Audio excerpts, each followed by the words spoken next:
네, 경제합시다 시간입니다. 이번 주 부영그룹이 세간의 화제죠.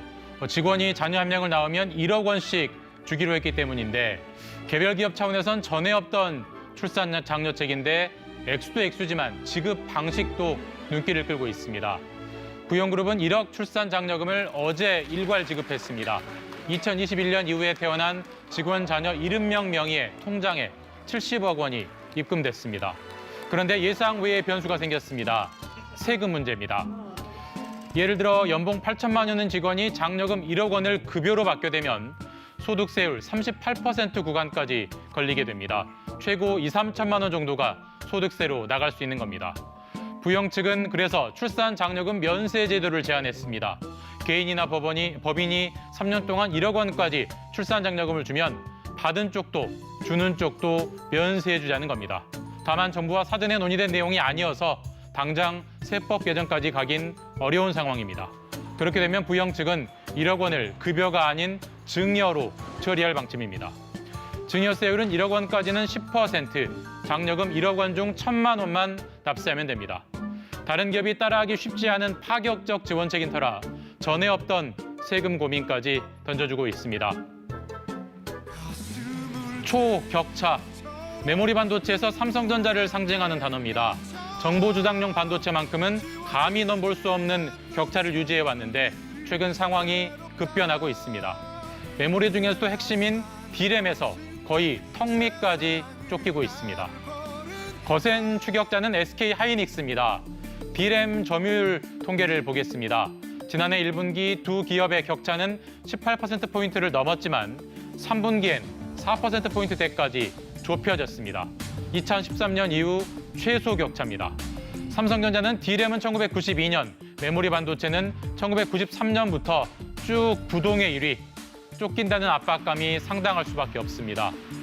경계현 반도체 부문 사장은 최근 D램 영업이익에서 경쟁사, 즉 SK가 삼성을 처음으로 이겼다.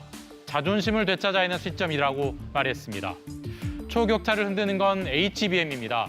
HBM은 D램을 탑처럼 수직으로 쌓는 신기술입니다. 아주 빠른 연산이 가능해서 고성능 AI의 필수품입니다. 가격은 일반 D램의 몇 배, 수익성은 몇십 배입니다. HBM을 많이 팔수록 D램 수익성이 탄탄해집니다. AI 반도체를 가장 많이 만드는 곳이 미국 엔비디아인데 SK의 HBM만 사가고 있습니다. SK가 HBM을 납품하면 타이완 TSMC가 CPU, GPU 등 다른 부품과 한데 모으는 패키징을 하고 그렇게 나온 완제품을 엔비디아가 파는 분업 구조입니다. SK가 삼성보다 2년 빠른 2013년에 HBM을 처음 개발한 선점 효과를 누리고 있는 겁니다. 올해 삼성도 최신 HBM 양산에 전력 투구하겠다고 나선 상황. HBM 한판 승부가 두 기업의 올해 실적을 크게 좌우할 듯합니다. 자, 이번엔 사진 한 장 같이 보겠습니다. 자, 드론을 조종하는 군인의 눈을 잘 보면 커다란 고글을 쓰고 있죠. 드론의 시점에서 지상을 내려다보는 장비인데 그래서 1인칭 시점 드론이라고 불리는 이 드론이 최근 전쟁의 판도를 완전히 바꾸고 있습니다. 우크라이나 전쟁에 투입된 1인칭 시점 드론의 영상입니다. 점점 고도를 낮추더니 탱크를 발견합니다. 바로 달라붙고 잠시 뒤에 곧 폭발합니다. 10여 초 만에 탱크가 고철이 돼버렸습니다. 1인칭 시점 드론, FPV 드론의 실전 위력입니다. 드론이 찍은 영상을 실시간으로 보며 1인칭 조종이 가능합니다. 원래는 경주용으로 개발됐지만 폭발물을 달았더니 위력적인 무기가 됐습니다. 더 놀라운 건 가격입니다. 평균 제작비는 $400, 50만 원 수준입니다. 기존 대전차 미사일 제블린의 500분의 1 수준입니다.